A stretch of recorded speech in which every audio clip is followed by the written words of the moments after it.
Welcome to 305 Cast, the Arsenal Miami podcast. I'm your host, John, coming to you from Miami, Florida. I got a great guest on today. It is Drew. You know him from the Gooner Talk. You know him from all of the blogs that he writes and all the other websites that he writes for. Excellent writer. Go check out his stuff if you get a chance.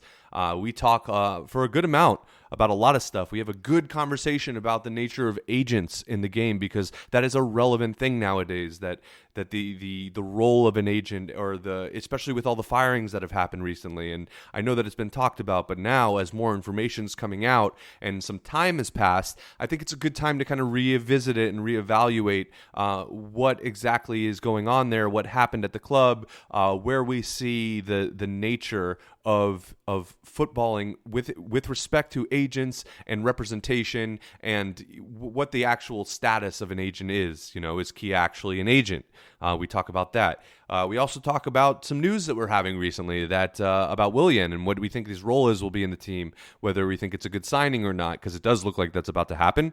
I'd hope it's not one of those curses where you announce something or you discuss something rather in depth, and then all of a sudden it doesn't happen. But it's one of those cases where I feel where there's smoke, there's fire, and there's definitely been a lot of smoke around this one. So I think it's safe to say that one's going to be happening. He just said, hey, ladies and gentlemen at Chelsea, it's been real, but peace.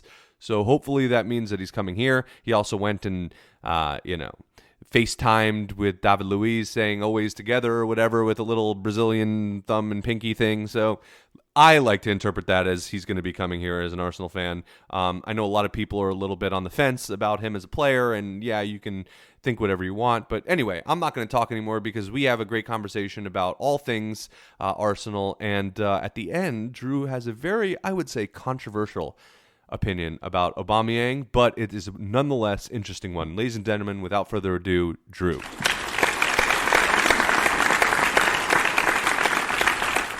Drew, how's it going? It's going all right, bud. Happy Sunday. How are you? Good. Happy Sunday. How's your summer so far? It's a tricky question considering it is. What's going on. It is definitely a tricky question. But given all that's going on, how's your summer? Independent of that, I guess. I mean, it's been all right. I've had the opportunity to do a lot less than normal, which has been nice. Obviously, there's an FA Cup win that I can add to my summer, so that always helped. Other than that, it's been pretty normal despite the abnormalities. Yeah, fair enough. And we've talked a lot, like on Tom's podcast and the Gooner Talk, but you've actually never been on this one, have you? That's correct. I have never been on this podcast, so this is the first time. All right. Well, whenever someone comes on this podcast for the first time, I like to give the listeners a little background. You know, let's start off with, first of all, you're from New York, right? That's correct, yes. All right. So how did you actually come to support Arsenal? Oh, man. This is and you know me, I can get very, very long and drawn out, so I'm going to try and keep this one slightly brief. Hey, look, whatever you think can tell the story. That's what I want to do. So essentially, I've been playing the sport since I was 6, and I'm 36 now. You know, I don't look 36, which is awesome. And my childhood best friend, his Opa, was from Germany, born and raised, and moved here in the 60s. He was a massive Kaiserslautern fan. And when I started playing when I was young, he always wanted to talk to me about the sport. So at first, actually, I was far more into German football, which still remains to this day. That's why I have a huge connection to it. But I also had a lot of exposure to Dutch football. So I knew of Dennis Bergkamp before he came to Arsenal. He's been my favorite player ever, you know, since that famous Ajax season. And then even before that, because he wasn't there for it. So maybe starting 1993, 94, I was really getting into the game. And then he ended up coming to Arsenal. And that's kind of what made it stick for me. And then, you know, obviously Overmars came as well. And that kind of rammed it home. And I've just been an Arsenal supporter ever since, and it grew over time. And unfortunately, because we're in the States, we didn't get that, the privilege of having that local connection, right, to the game. So for us, it's always, there was something had to happen for us to say, you know what, I want to watch this club more. And for me, it was Bergkamp. So, yeah. Hey, look, you know, in terms of a catalyst for getting into a football club like Bergkamp, it doesn't get much better. I don't know if we had much better since then. I mean, arguably Thierry Henry, but even Thierry Henry would say Bergkamp, right?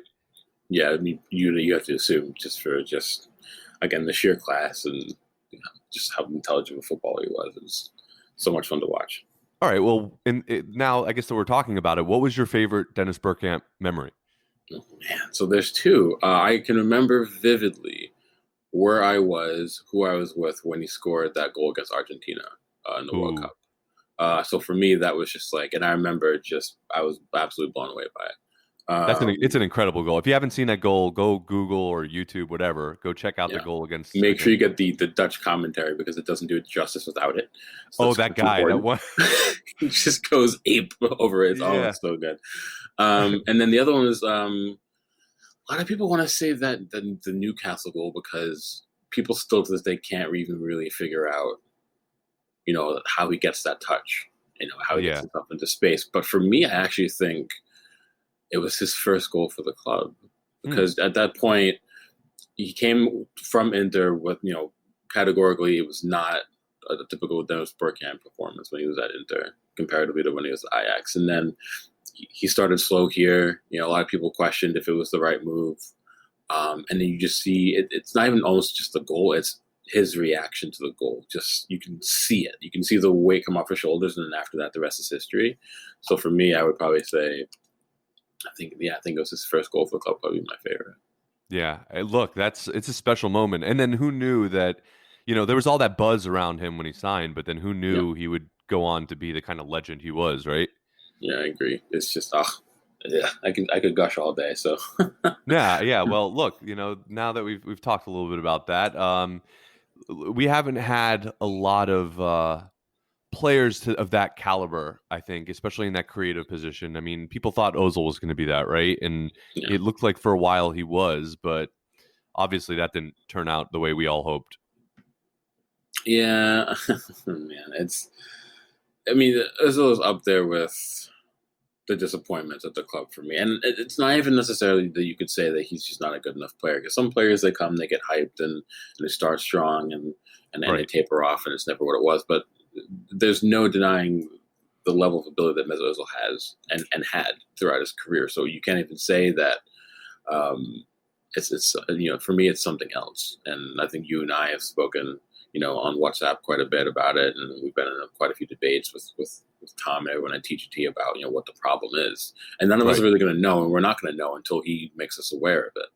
But for me, I just don't think it's something as simple as he just wants to sit there and collect money because he doesn't care, and you see it. Um, it just reminds me of someone who wants so badly to do something, but deep down they know they no longer can, so they're trying to hold on a little bit. And while that might not be necessarily healthy, I think for me, it's clear that there's other issues going on. And it's unfortunate because he's been one of my favorite players over the last, 10, 12 years, the course of his career since he started Hmm. at Schalke. He's been so much fun to watch. And that season where he came so close to, to that assist total, but then everyone wanted to sort of string up Olivier Giroud and blame him for it. But that's the kind of season that everyone I think expected they were going to get year in year out, and it didn't happen. When the wages kicked in, it was all downhill from there. And you know how sometimes our fan base can be, with all due respect. Once something negative happens, they're going to use it as a stick to beat you with for the rest of your time here. So it's just never panned out, and it's been unfortunate. Yeah, I agree. It definitely has been unfortunate. And look, it's a mixture of him and then, conversations with his agent and, Yep. it ends up not working out. And it's a shame because he was such a quality player. And I think that there was a lot of hope, like you said, put into him, as like a mainstay in our midfield. And I guess speaking of agents, there's been a lot of talk around agents and stuff. We even mentioned it on the Gooner Talk about but I'd like to delve into it a little bit. Basically, this notion of agents, super agents, what the club is becoming right now. Maybe touch on the layoffs, and now that there's been a couple days break, it's not. I like not to be as reactionary as possible. Obviously as a sports fan, it's hard not to sometimes to react. I'm a human being, but I like to step back as much as I can. So in your view, in case someone has been living under a rock for the past couple of days, what exactly has happened with Arsenal in that regard? And we'll talk about the implications of it as well later. Sure. So I mean, originally it came out that the club was they put out a statement, citing what's been going on with COVID-19 and financial implications of that, and that they would unfortunately have to let a bunch of employees go, and they've been dubbed now the 55. It's funny that now there's more debate about it, but originally people just assumed that it was just 55 employees. Now, if you go back and read it, it's not 55 employees, it's 55 roles within the club, which could, like, if the role is, if you're a cashier at the ground on match day, there's not just one cashier covering Emirates, there's, dozens. So it could easily be a couple hundred employees that are going to have to be let go.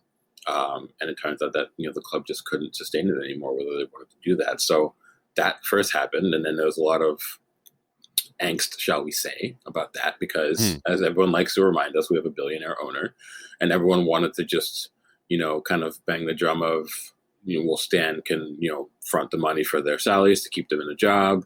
And then people, the more frustrating thing for me is people blamed certain players' wages as to why those employees have to be let go. So then they wanted someone like, Mesut Ozil to be binned from his contract so that we could afford to pay for the people to keep their jobs. And there was just a lot of debate swirling around, what's morally and ethically correct to do here. What's the position that, ownership should be taking?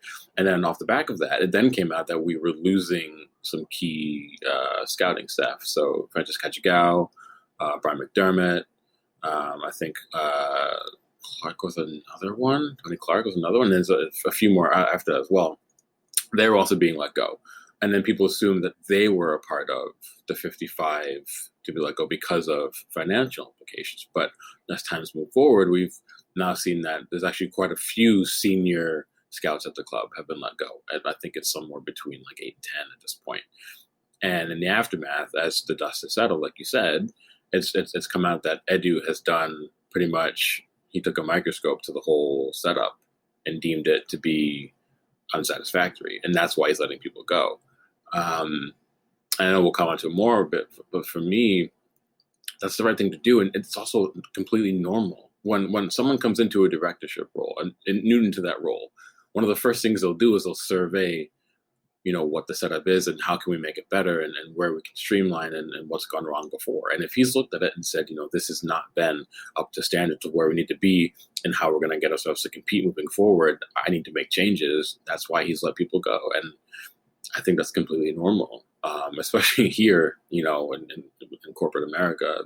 So that happens all the time, every day, Right. So, and I think that some of the angst has come in because like change is frightening sometimes. And this is a football club that does, the fans do a really good job of trying to support, foundations of community and togetherness. And, I think that's why they had the initial reaction of, well, let's do what we can to actually try to support the people so they don't have to lose their jobs. I think that's unnecessary. I mean, and that's not necessarily inherently a bad position to take. But unfortunately, in 20th century sports, professional sports, it's a business. And there's going to be a lot of decisions that are going to be run that you see businesses and corporations make, maybe not necessarily football clubs. And it's not just at this football club either. I know we were the first one to make the jump of letting people go, but it also came out in the aftermath that we had hundreds of more employees than most other Premier League clubs. So we were already bloated in a lot of different departments, so we had to make changes. And it sucks, but that's kind of where we sit now. And while it does, why I feel for the people who are or already have lost their jobs, I'm also all for a bit of modernity and moving forward and trying to do things in a way that are actually going to help us in the long term. So we'll have to just see how the pieces continue to lay. Yeah, and I think that you touched on a lot of interesting points there, and definitely important ones, especially the morality of it. Like, I get this concept that we're in a very difficult time now, but that's not just for us necessarily. It's also for businesses, and that sounds like, okay, how you have this billionaire owner, how difficult can it be? But look, they don't want to lose any money either. I don't necessarily agree with that. I think yes, from a moralistic standpoint, from a humanitarian standpoint, he should be digging into his pockets to help these people so that they can keep their jobs, right? But look, it's not a realistic expectation for a businessman. And whether that's the right one and whether that's something you want to use against him, fine, that's your prerogative. But from the perspective of, does it make actual sense from a business perspective? I understand the move, right? And going back to your point, you made an interesting point about a manager coming in and assessing kind of what is right and wrong. Right and wrong is kind of a moral term. What I mean is what is working and not working. And that's when obviously our management took over and the structure changed and everything.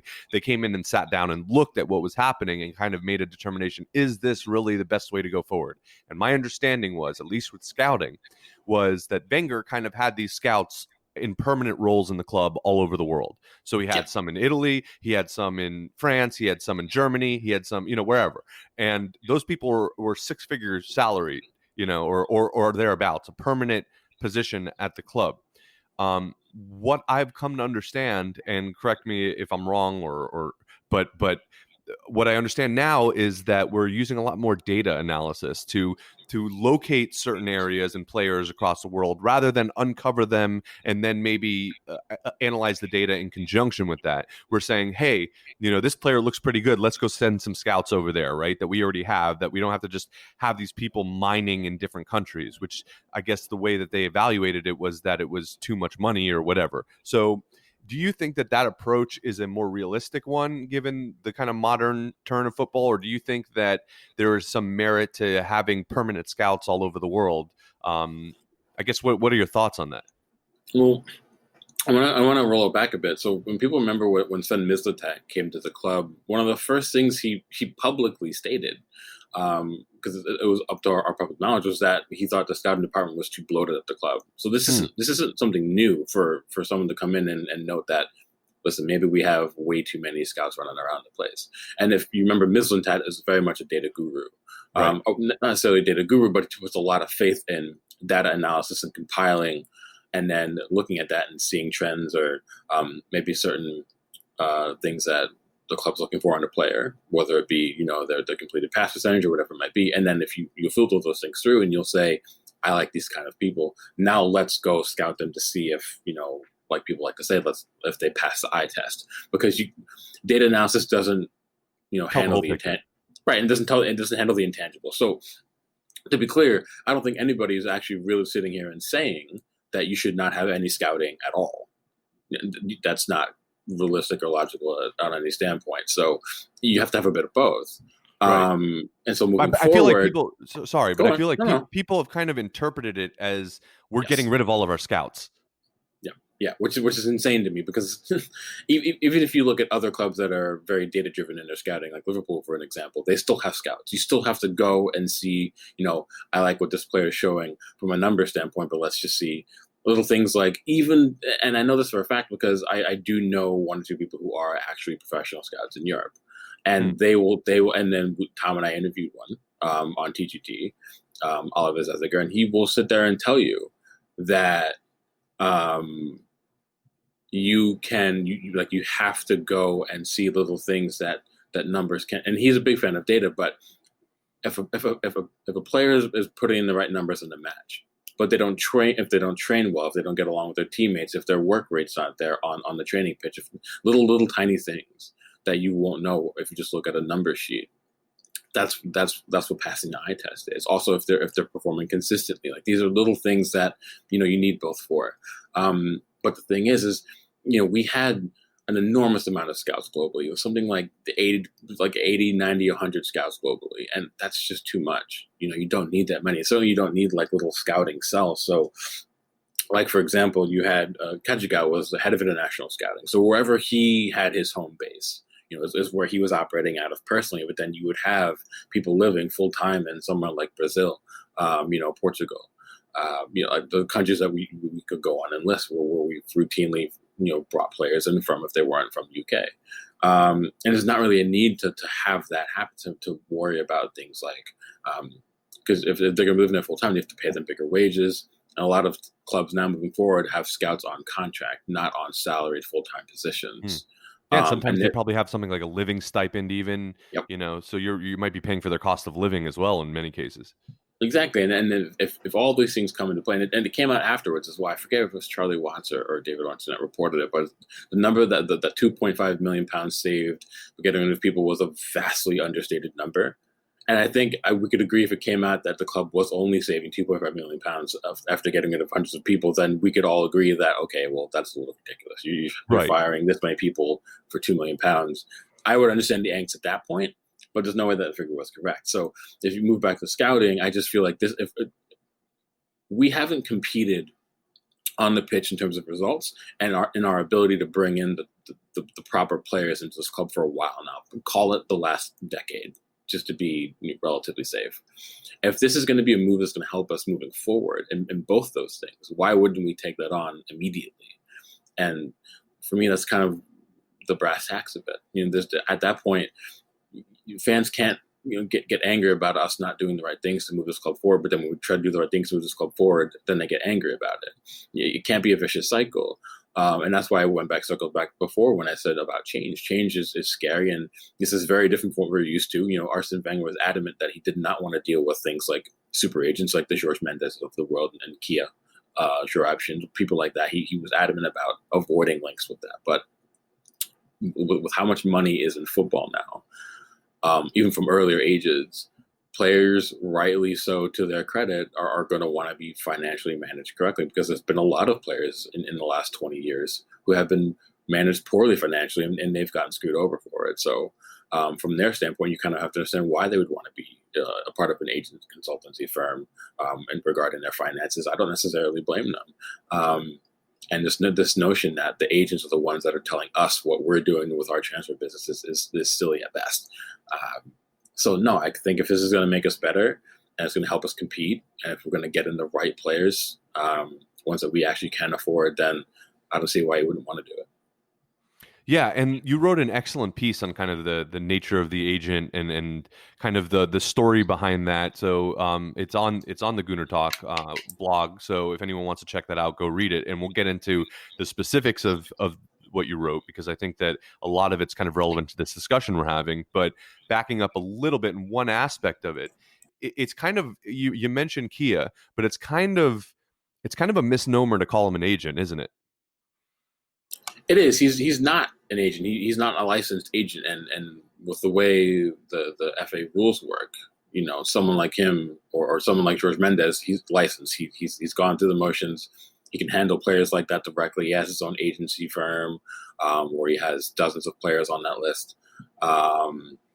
But Kia isn't. So he was somewhat of a finance guru. He worked on Wall Street. He opened up his own financial consulting firms. So he's not an agent in the same way as he consults players. So he doesn't always have players on in contact full time. So someone can go seek him out and they can say, listen, whatever it might be. If it say the Pepe deal. Now Kia didn't work on the Pepe deal. George Mendes actually helped broker the deal. But if it was Kia instead, Pepe could go to Kia and for however Kia would charge him, I'm sure.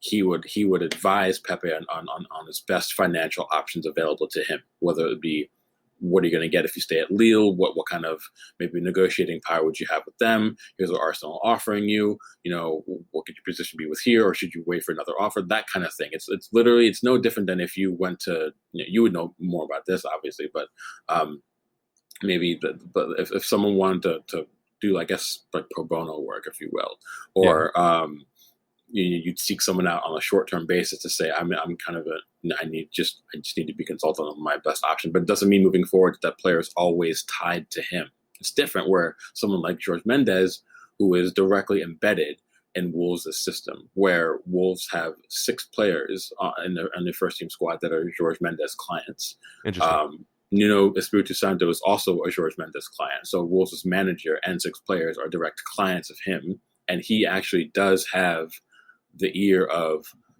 Nuno and the club regarding kind of transfer business that they can afford, the types of players that might fit their profile. So that's a little bit different. And I think maybe that's what fans were assuming when all the key links were coming up. But, all you have to do is do a little bit of research and you would kind of find out the things that I'm discussing with you. So, but the overall arching point is that agents are unavoidable, and they have been. And just the thing, agents have been around for decades, but the idea of a super agent is a little bit different. Right. I think that's new. I think that's new Yes. for and I'll get into that in a little bit, because I know that we have a lot to talk about there. I think that it's interesting the point that you made about the relationship between the player and a consultant versus an agent. I don't actually know the answer to that versus like Kia's contractual relationship with a player versus someone like Mendez's contractual relationship to a player. Like what certain rights and what is like the actual relationship? Is it just the fiduciary relationship, meaning is it just based off of money and a percentage, kind of the way like a real estate agent would work, that they would help you find a place, and if you get it, you get a certain point, you know what I mean? Or is it more of a consultancy aspect of it, and is it just being called a consultancy when it's actually an agent, which would be interesting? Because if you look at all the articles about Kia, I mean, they're saying that they're using the term agent, and I think that there's a financial and a legal implication to using the term agent, that Yes. that basing what that I think is being misinformed, is I guess what I'm trying to say. Yeah, from my understanding, I mean, it's the differences are probably actually pretty slight. It's not like just they're not wildly different, but yes, legally, because Kia is not an agent, there are, I mean, there's just legal ramifications of that kind of tying him down. So for like, he will have his own financial consulting firm, Hmm. but the leverage that he can have in terms of something that George Mendez can do is slightly different. So, if you look at it, George Mendez has. I mean, I had to look at Gestafoot is the name of his agency consulting firm, and they have, like I said, dozens of players. Some of the biggest names, like if you go back to someone like Pepe, the center back for Real Madrid in the Portuguese international, he was one of George Mendez' clients. You have who else am I thinking? Like Ruben Neves is a client. Bernardo Silva, like all these, the top Portuguese names are George Mendes clients essentially, and then filtered down through some other nationalities he has on his books. But Kia is only, if you look at the players he directly works with right now, it's maybe, I think it's like two or three. So that's not. It's almost like I don't know how to equate it and put it into words as for what the differences are. But George Mendes can have a very much direct tied and documented position of power in something like a football club. Kia, it's literally like, if almost to put it in layman's terms, it's almost kind of like, if you need me, call me kind of thing. Whereas an agent who's an actual agent can have a far more vested interest, a much more connection. It's much more financial implications as well for them. I mean, he makes an absolute truckload of money. Every time a player signs a deal or signs an extension, he gets a direct cut of it. And I think that also plays into things like image rights and sponsorship, and all that ties in with him. Kia does not have that connection, I'm pretty sure. I don't want to speak out of turn. But so my understanding of it would be that, so say, for example, say when the Willian deal is finalized, and say Kia played whatever role that he did in getting Willian this deal, Kia will get a cut of that, and then that's it. And then at that point, ever again, if Willian did not want to use Kia to help him, consult with a deal, he doesn't have to. As far as I know, they're not contractually obligated to work with Kia. With George Mendes, it's different. Like, they sit down with his agency firm, they sign a deal with his agency firm and him, and they are directly like clients of his. With Kia, it's more of just like, again, like, I'll come in and help you when you need something to get done. And after that point, we can break ties from here. But the thing is, if he does a good job in getting them the money that they want, then they're going to go back to him again, obviously. I think that's the ultimate difference based off what you're saying. And it's a distinction with a difference. So I think the distinction really, it comes down to the basically you're getting paid for getting the deal done versus you're getting a deal done with Kia versus you're getting paid for a specific deal done with another player that's represented by an agency. So, if you're getting a player that's represented by the agent, then there's all sorts of other perks that you get and percentages versus, going to any consultant, or let's say you get pulled over for a DUI, right? And you go to a lawyer and you say, all right, I've been driving and drinking and now I need an attorney. And he's saying, okay, well, my services are this much. And then he helps you get, justice or whatever that looks like for you. And Yeah. and you've already paid him, and then that's it. And now he's helped you, right? Yeah. He doesn't get like a percentage from the court, of helping you out or whatever, right? He gets a fee for the consultation, but he has no vested interest really in you or in what the court does, other than the fee that you paid him. Versus Correct. someone like an agent who's like like a right. I'm trying to think of the best way, like a representative, like basically stands in the foot of the player in the negotiations, right? You're not really negotiating with the player; you're negotiating with the agent.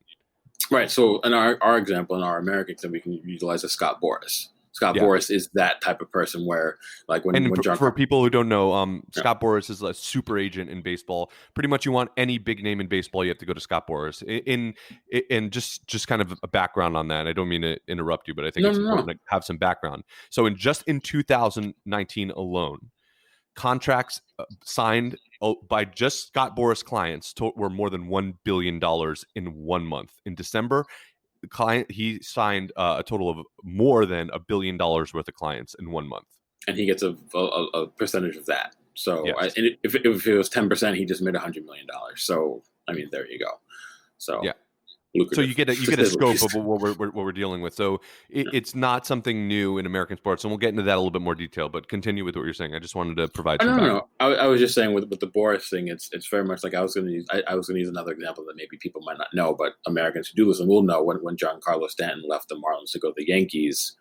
It wasn't just like he dialed up Boris and said, "Yo, can you help me?" And then for a fee, he did. It's more of Boris will sit down with him and really hash things out because he has a vested interest with him as well because he's an actual client. So any deal that comes off with Stanton or whatever it might be, Boris will get a cut of it. And he's connected to it. And essentially, I guess you can kind of almost say that he's kind of like a power broker in a way. But yeah, so the difference between Mendez and Kia is so Mendez does have some clout with Wolves in terms of how they handle their transfer business. The kind of like he's the first person they'll come to in terms of we need this type of player, this type of profile, this age, position. Are your clients fit that bill? So I guess it helps that that Nuno is one of his clients as well. That probably got his foot in the door in that regard. But Wolves never would have got someone like Ruben Neves, who when they got him when they were in the championship, mind you, without Jorge Mendes. So it's kind of you get what you get, right? So you have to, if you're okay with risking that kind of connection to someone who has that much power financially, if you do it well enough and if you structure it well enough, it can pay off in terms of you're going to find yourself getting players that maybe you thought you weren't going to be able to get before.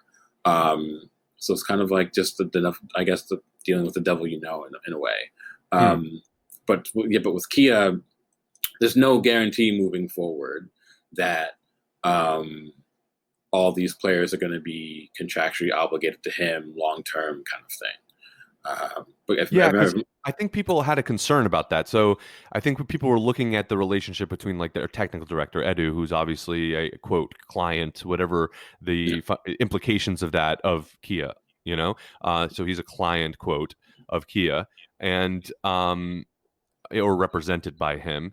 So they were kind of looking at that and going, look, there seems to be for lack of a better word, kind of like an incestuous relationship there, in the sense that we're kind of, like a Mendez with Wolves thing. And I think that with the exception of Wolves, a kind of unique position. So what is the difference there? I guess you're kind of pointing out a little bit, but it seems like that's the concern people had. Well, I think you hit the nail on the head. So let's go back to your example, or I'll just use myself as an example. Say if I get a DUI and I'm like, oh crap, like I don't actually have a lawyer, and then I can go to my friend John, who I went to school with. Ironically enough, not you, but my friend John, who I went to school with, he's actually a lawyer, and I could call him up and say, look, I got into a DUI, I need legal representation. I need your guidance consulting. So for a fee, John will sit me down, go through my legal options. If there's a case, he'll handle the case. And once that case is over and the judgment is finished, that's it. That's it. I've paid John his fee. He's gotten me out of a jam, and our relationship technically ends at that point. Right. Now, the way it works with Kia is the client. So in my case, if I want to retain John as my lawyer full time, I can do that, but I'm not obligated to.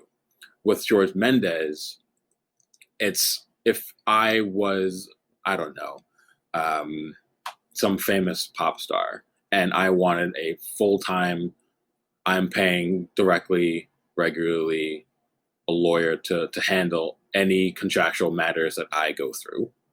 I'm paying that lawyer a fee, however many times, if it's once a month or whatever it might be, and they are in fact my lawyer full time. So like essentially, like you can't speak to me without speaking to my lawyer, kind of thing. Got it. So Yeah, they're contractually like on yeah, retainer or whatever you want to yeah, call it. yeah, Yeah. exactly. Interesting. So when Bernardo Silva, who's at City, when it comes to contract negotiation time, or if a bid comes in for him or whatever it might be, you don't really just speak to him. You're speaking to George Mendes, and usually when you speak, when people say that players are negotiations, a lot of times it's the agent that's doing the negotiating, and then that they're taking any information that they're getting back from whether it's City or from the bid that's come in, and he's bringing that information to Bernardo Silva, and then they're making a decision. Right. So it's not, so you don't just speak to, it's one of those kind of things. And you see that in like kind of famous encrypted movies all the time, if you want to talk to me, talk to my lawyer kind of thing. Like that's very much what that is. With Kia, it's different. Like the player has the choice to say, I've gotten these offers, will you handle it for me? But it's not an obligation to do it. So for example, like I said, with Willian, now that when a deal is finalized and he's at Arsenal, at that point he could have the choice to say, I don't want to deal with Kia anymore for whatever reason it might be. We don't need to have those details, obviously. So he's not contractually obligated to stay with him over the long term. But with people like Mendes, it's an actual agency. It's an actual contract kind of deal. Whereas when you get this player, you get George Mendes. When you get Willian, you don't necessarily get Kia. So that's the difference. So this is fundamentally different, therefore, than the structure at Wolves, is what you're saying. Yes, exactly.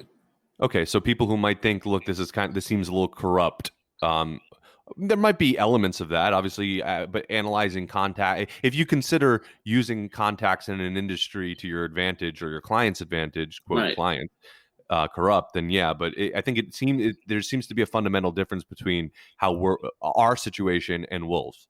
Yes. I'm not sitting here worried that every player we're going to get moving forward is going to be influenced by Kia direction. I'm not. If I was worried about that, I would absolutely dispense those worries and to the general public and say it, whether it's on Twitter or writing or on this podcast.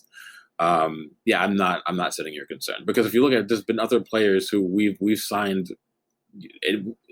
this calendar year that have no ties to him at all. And in fairness, again, at Wolves, not every player they've signed has been a Jorge Mendes player, even though they could be, but they're not. So still very much the club and Edu and Hasfami and anyone who's working on transfer deals or contract negotiations, we still very much have 100% power to say these are the players we want. They don't have to be Kia Drabshin players. We're not obligated to work with him on deals. By it's default. Not like a right of first refusal that Right, exactly. However, that's probably something the club could actually do if they wanted to legally. I don't know if that they would or not, or if they will or not, or if they could or not. I'm not that high up on the knowledge to know if the club's going to contractually tie itself to working with Kia exclusively. I doubt that. My understanding is Edu and Kia have a working relationship. I think Kia has worked with Raul before. Raul's also worked with Jorge Mendes before, and I think it's no different than if you're in for a player and their agent, then that helps the deal go slightly more smoothly. If you already have that's getting your foot in the door before the negotiations even start, that's not necessarily a bad thing. It is a bad thing if at some point the worry does come up and people are concerned of every player we're going to sign now is going to have to involve Kia. If it turns out to actually be that moving forward, I would also be frustrated as well, to be honest with you. So, yeah. Yeah, and look, I think that it's a good segue. We mentioned it earlier, and we would touch on it a little bit more, and so I think now's a better time than ever. Talking about these super agents, and we mentioned Scott Boras, who I think is like the quintessential super agent, at least in American sports when you're considering baseball. That's the one with the bat and the little tiny ball and all the people running around in the grass, for those who don't know what baseball is. a joke, obviously. But look, I think that when you're as an American, and I think you can attest to this, the notion of a super agent is not something scary, um, just because it's something that we're so used to in the experience of being an American sports fan, whether it's baseball or basketball or football, American football, whatever. The super agent is kind of like the norm here. And I think that now, as we're starting to see them become a little bit more popular, at least in the Premier League and in the eyes of Arsenal, where, as you mentioned earlier, Wenger and everyone else kind of got this notion that we weren't going to work with them. It was this taboo thing that it wasn't a great idea. And it looks like we're starting to abandon slightly that notion.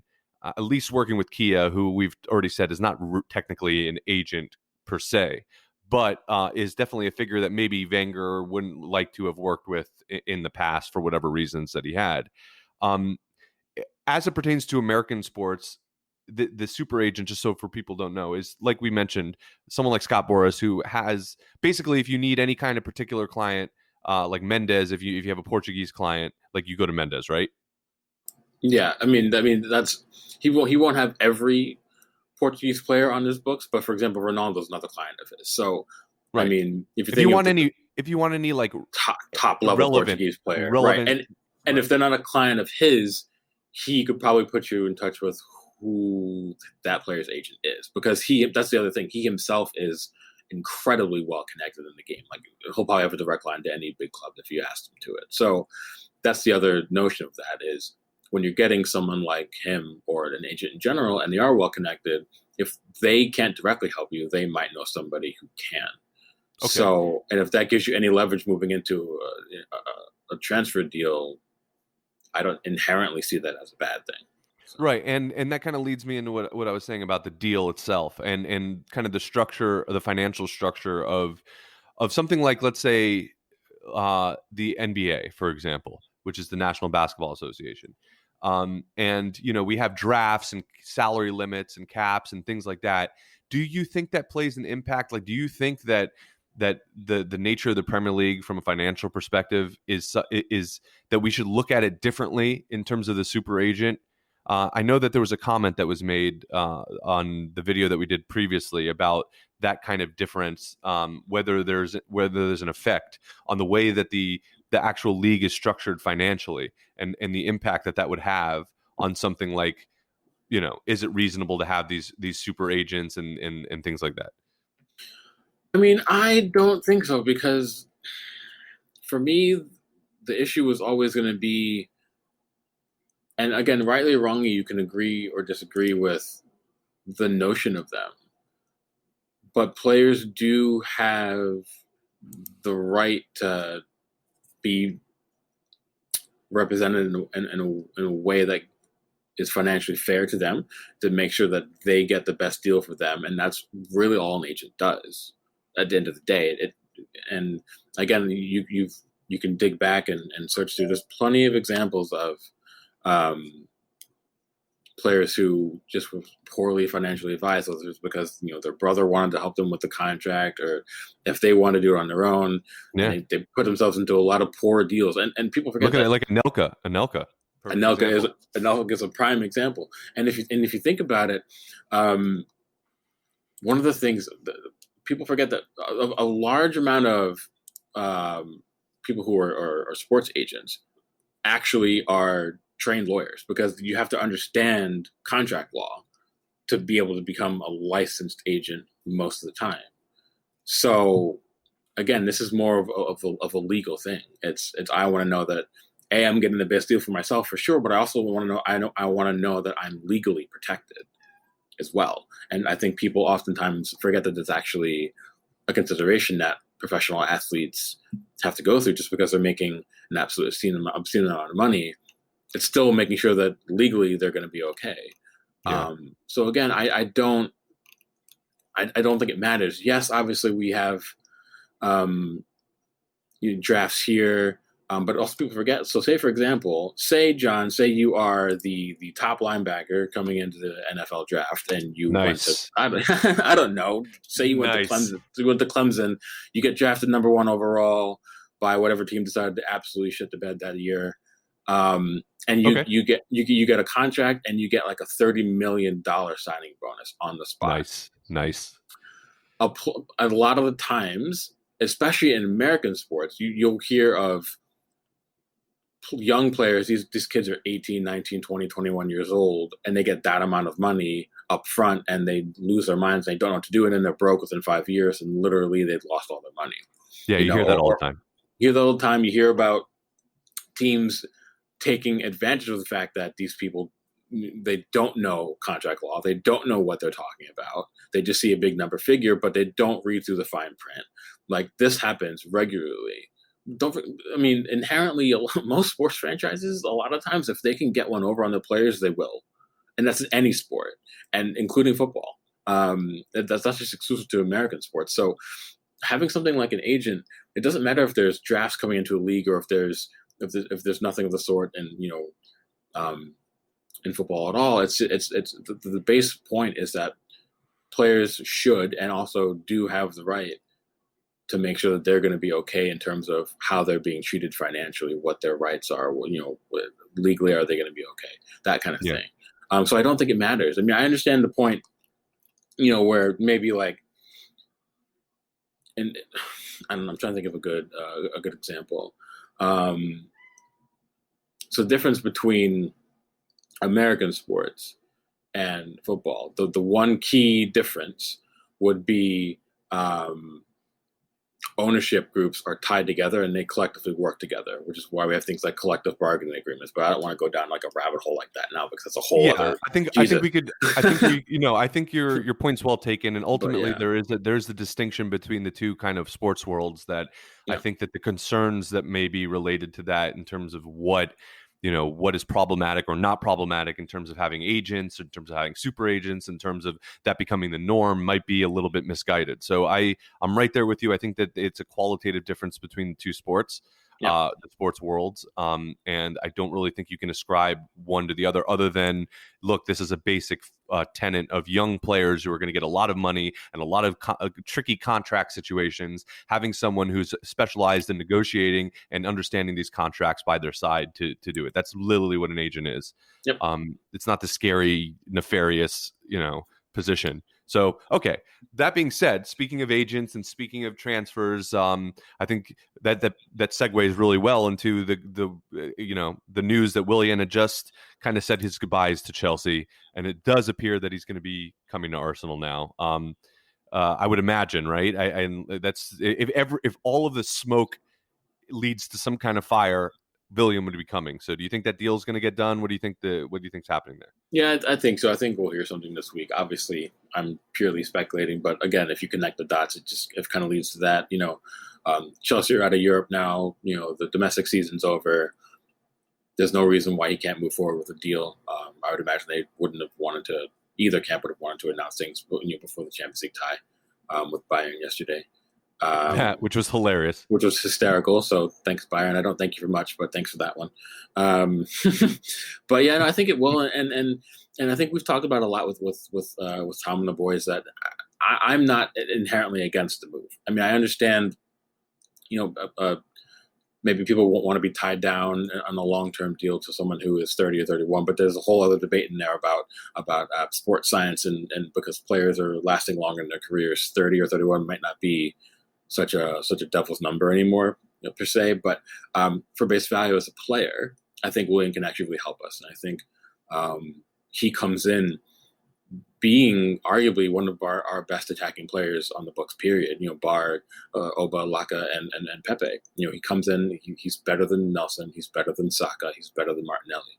And if you look at it for just that base fact alone, he improves us. He gives us better depth, a better ability to rotate, to deal with injuries if anything happens. He gives us a good option to start in Europa League matches now that we have that this year. And people often forget as well that getting Europa League, which is great, it means that we're going to have to rely on that depth more. And I think a lot of us we were probably pretty light on depth this year. And while I take it that we have some wonderful young talents who have a lot of potential, but they're not. I don't think any of them are really there to heavily rely on the season in terms of where they can push us. And I think they'll play well overall. But You still need that bit of experience that Willian will bring you. He is actually quite creative, and that's something Arteta wanted to earmark as something he wanted to improve on in the team. And he created the 7th most chances in the Premier League last season.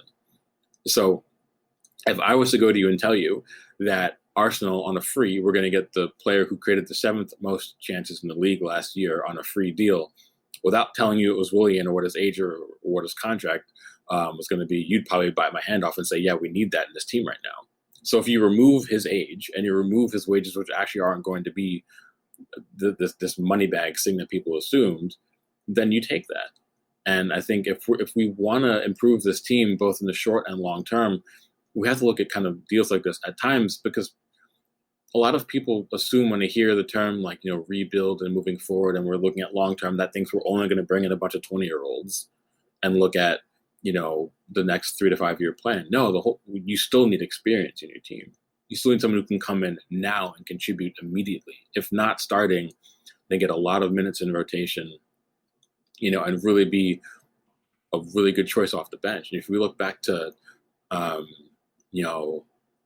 other examples this season where we saw our bench and we're just like, listen, I don't trust anyone to come in and really make a difference. Willian is a player who will make a difference.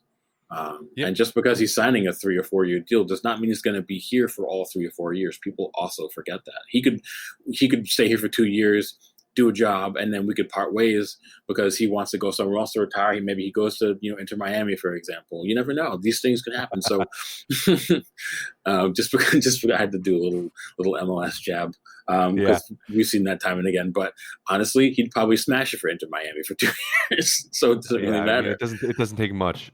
No, so I just feel like we have to be a little bit more fluid and understanding a lot of the things that we want right now. We can't have it all. In an ideal world, would be get every player we bring in as Jadon Sancho, but that's not the case. Right. So yeah, and I think that's a great point. And look, you're looking at this trend that we got Martinelli, David Luiz. Now we're getting Willian. And now we're linked to another Brazilian. Obviously, we're talking about Gabriel here. It's an interesting one, that one, and it looks like there might be some truth to it. Obviously, it's still all rumors and all that fun stuff, but I mean, he looks like a solid player, left-footed center back. Obviously, Mari is injured now, so we can't really rely on him. But what do you make of this one? Do you think there's any truth to this one? Do you think it's one that we should be looking at?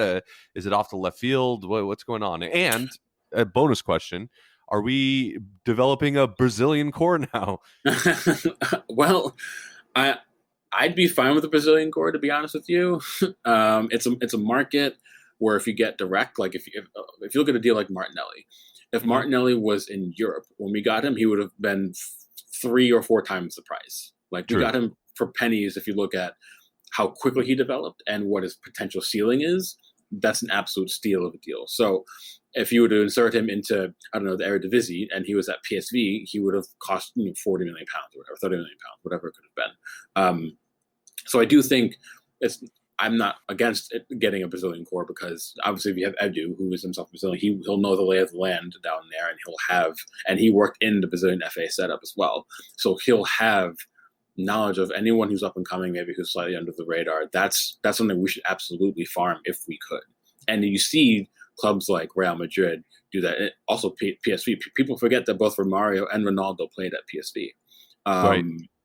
So I'm off, and regular Brazilians still will filter in from the Brazilian area, and they'll go right into the Netherlands. They'll play 2 years there, and then they'll move on to a much bigger team. So if we can get them directly without that bumper move, I'm all for that.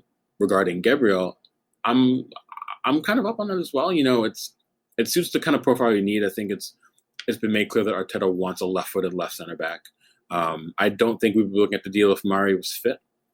But moving forward as well, there's nothing wrong with having competition and options, again, depth. So if you have Mari and Gabriel as your 2 left-footed center backs for that side of the pairing, or that side of the back three, if we're going to end up playing a back three whenever we do, I'm all for that as well. One's a longer-term project, because I think Gabriel's only 21.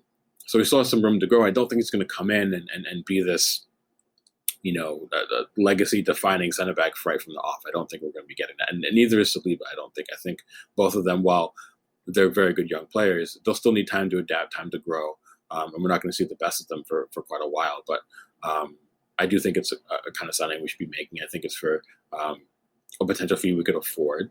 I do think he gives us a lot we can do. He can play out at the back. He does have a longer pass on him, and I think you pointed that out as well. He can help bypass the press, which I think is going to be pretty key. More and more teams are pressing in the Premier League, so having a defender who can look up and pick a better pass instead of forcing us into a scenario where we're pinned into the defensive third, you're going to want that. So. Yeah, we're seeing with David Luiz how useful that can be when it's done properly. Oh, how many times does he ping a 45-yard ball and it gets us out of trouble, and then springs an attack on his own? So that's huge to have that. Yeah. So yeah, again, I'm all for that. I don't think it's as done as people are saying. Everything shows that there's quite a few other teams that are interested in him. So we're going to have to do a little bit of wheeling and dealing. Even if it doesn't come off, I do think it's encouraging to know that we're still in for those kind of players. So again, it dispels the notion that we're only going to go after contract mercenaries that are past 30 years old, like Willian. I think the Willian deal is serving a purpose, and we're getting him on a free because I think we're trying to save the actual transfer budget for deals like Gabriel or Thomas Partey, whoever it might be. So it does show that we're taking a balanced approach in the market this summer and actually trying to target all of our needs in one go. Because how many times can we think back and say, we went into a summer knowing we needed X, Y, and Z for positions, but we only actually got one of them. And how many times did I go on record saying, well, I think Nicola Pepe is a brilliant player and he has a lot to give, and we haven't even seen 50% of what he can do yet because he hasn't fully settled. But his price tag was the most off-putting part, because you could have taken that money and divided amongst 2 or 3 positions in the squad and gotten 2 or 3 good to very good young players to fill out the depth and give us options rather than putting £80 million into one player. So if we're going to do, and again, if it comes off and he ends up being brilliant, it's wonderful. But if it ends up being an iffy deal, then we're going to look back and say we never should spend that much money on it. So I think if we're taking less risky transfer stances while still targeting players who can come in and not only have a role now, but moving forward they have potential, I think that's a good course to take. So yeah, inherently I think for base value, I'm all for it. Okay, then in that case, I'll put you on the spot a little bit. Sure. In your perspective, what is a perfect, realistic summer for you? Oh man, I always retort with this. Depends on the positions we're targeting. But if it was my choice, so yeah, let's say you're looking at the squad and sure. You get to pick what positions we're targeting, and who we're bringing in, and assuming arguendo that we can get those deals done. All right, so obviously I'm realistic. No, I'm not saying like messy or whatever. How many times you ever hear me say nonsense like that, though? To be fair, no, you don't. But I just need to do it because I think when if someone's listening and going, well, he didn't say Messi in center midfield, obviously, like clearly this guy doesn't know what he's talking about. Like let's be realistic here. Like we're not talking about the perfect, ideal, platonic form of a player that we're going to sign. Let's get one that Arsenal could likely get done.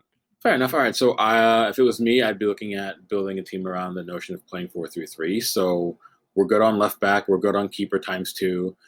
Moving forward, we do need center backs because Socrates and Luiz aren't going to be here. So I would be getting a left-footed center back. I mean, I'd probably look at maybe someone like Malang Sarr. I know their jury might be slightly still out on him, but I think that's an interesting shot. He's on a free as well. But he's the type of player who I think you could also build long-term with Saliba. They're both French. They're both French under 21s. So they'll have some inherent understanding and level of compatibility, which is what you want moving forward to build a squad. And they can still both learn under someone like a David Luiz for another year or two and get that kind of hand over the shoulder, on the shoulder, if you will. I don't think we need a right back. I think we desperately need a defensive-minded midfielder. So I don't know if I would go for Partey. I'm pretty high on Dennis Zakaria at Borussia Mönchengladbach. Also, he comes with built-in chemistry with Granit Xhaka. They play for the Swiss national team together. So while he might not be the big name like Partey is, I think if you look at it, he brings built-in chemistry already in with a midfield partner, and I think that's important for building a squad. Also, he would be slightly cheaper. I'd also probably look at another midfielder. I think a lot of people throw around Zoboszlai as an option.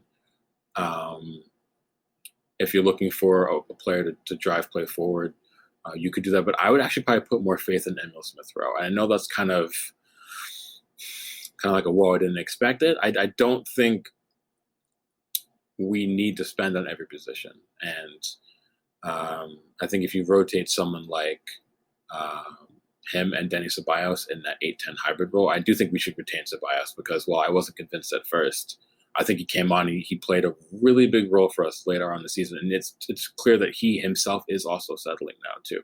And in an ideal world, Ceballos is a much more forward-thinking player than we've seen. We've used him deeper in a midfield pivot because we've needed extra cover for the defense, and he's had to come back and track back more. But in an ideal world, he's probably the most forward-thinking in a midfield three. You'll see him pick the ball up and drive play forward, or be able to be a little bit creative in kind of those half-space positions. So I probably would retain Ceballos, give Emil Smith Rowe a much larger role to play in the team. And then obviously I'd want to keep Lacazette. I would probably sell Oba. I know this is going to be where people are going to be like, get off the show. Wow. And it's not because he doesn't bring you goals. It has absolutely nothing to do with that. I just feel like being able to worry about having more money available to kind of spread across the team if you need to. And I don't think that long term it'll still be able to coexist. And I think Oba's doing a wonderful job for us, and he's been banging some big goals. But I just don't know how sustainable it is, because at no point in his career has he ever, post Saint Etienne, he's never played out wide regularly for multiple seasons, and it's come off quite well. So that would be my concern. And also, like, our wage structure is just diabolically poor, and I would probably sell him, and I would probably maybe look to maybe invest in a left winger, or I would just put faith in Saka and Martinelli. And I think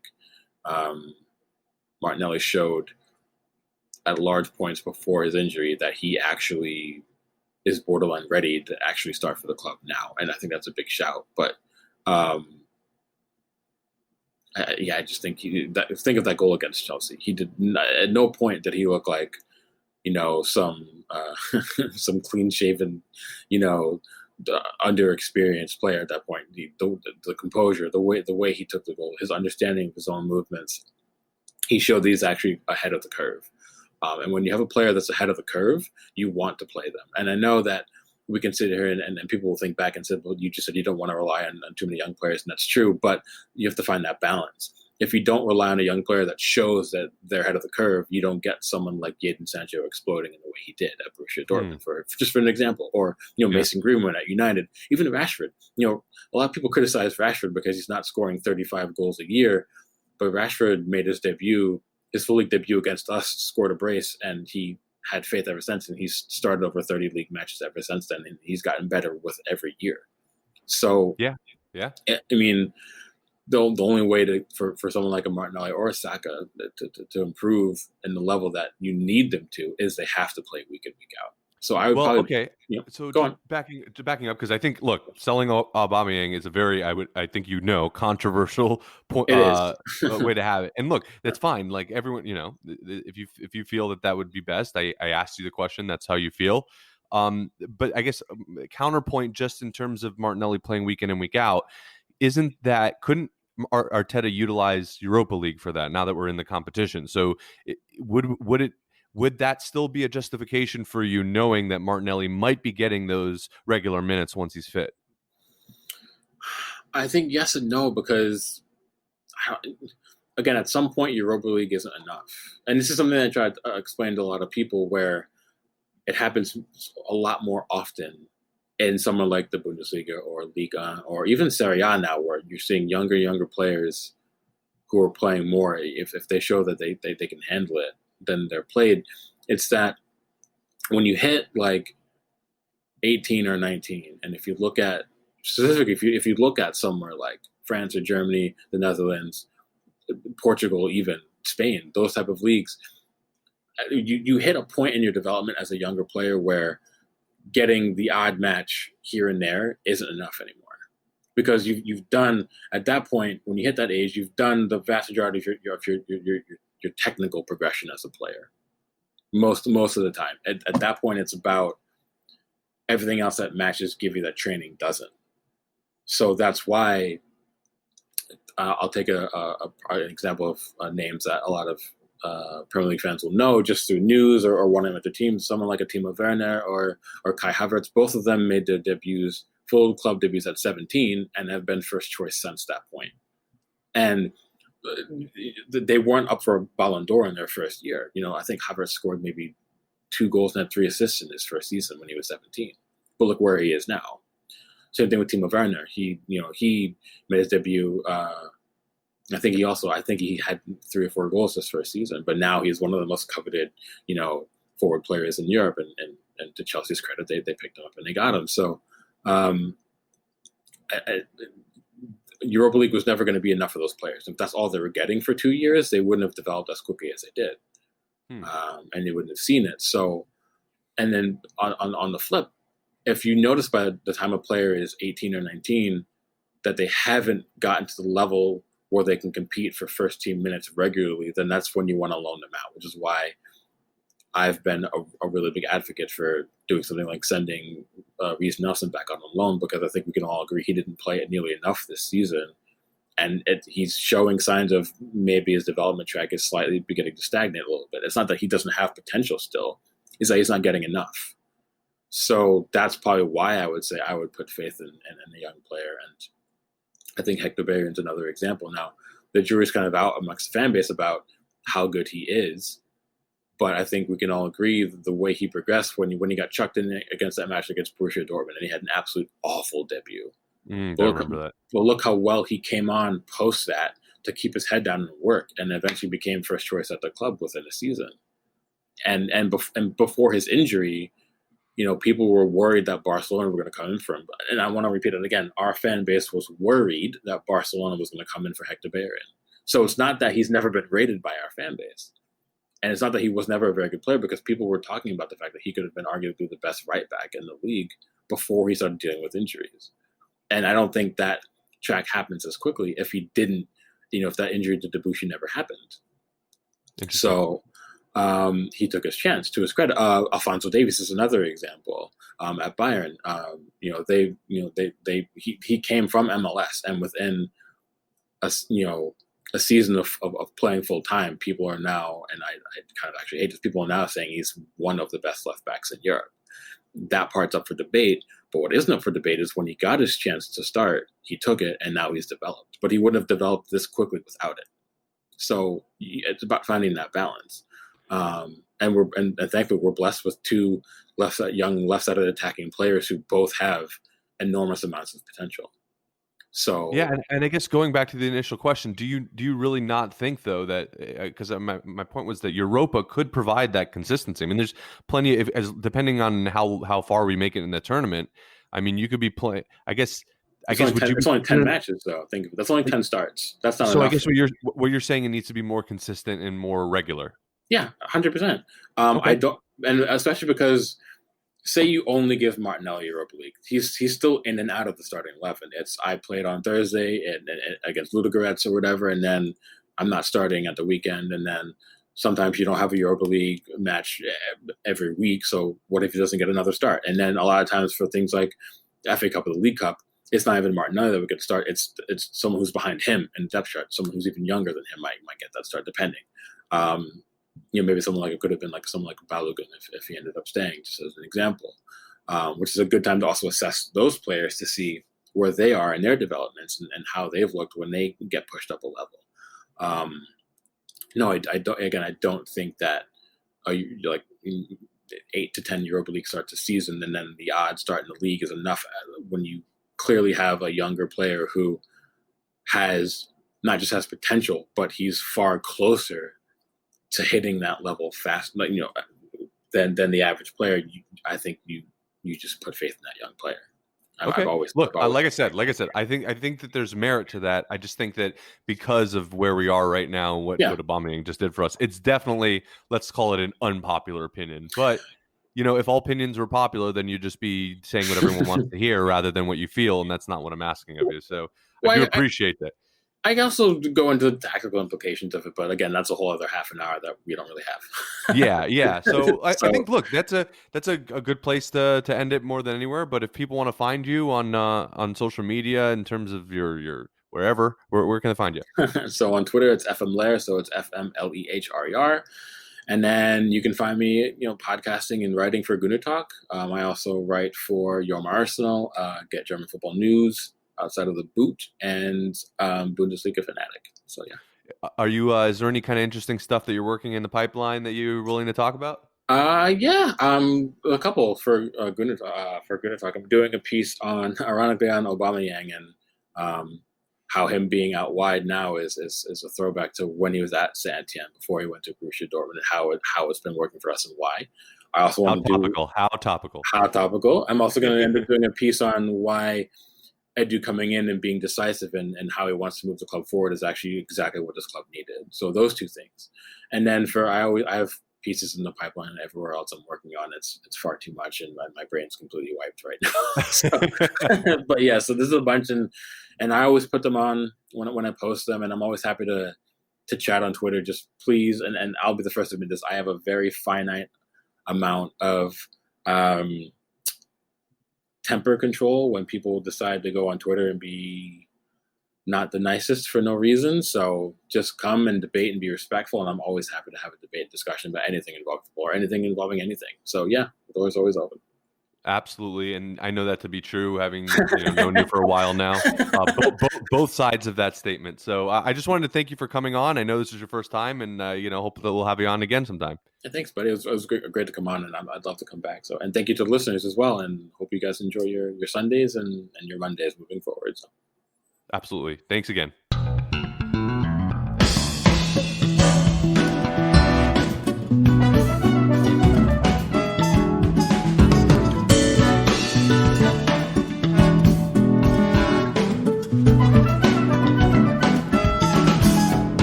And we're done. Another episode of 305 Cast, the Arsenal Miami podcast, is in the bag. I want to thank my guest, Drew, again for coming on today.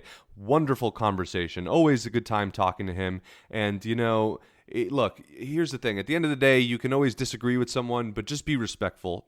Look, do whatever you want at the end of the day, but my big thing is just being nice to people. You could disagree with someone, and you can have a respectful, intelligent conversation. You might not change their mind. Maybe they'll change yours, but as long as you're being humane about it and being reasonable, I think that's a much better way to go about things. But what do I know? Do whatever you want. I want to also thank Playbrook Products. So I have a little Arsenal giveaway to 2 fans who like or retweet the post that I have on my Twitter page. Basically, you can win these really, really cool mugs that they do for Arsenal. They do all sorts of stuff, actually.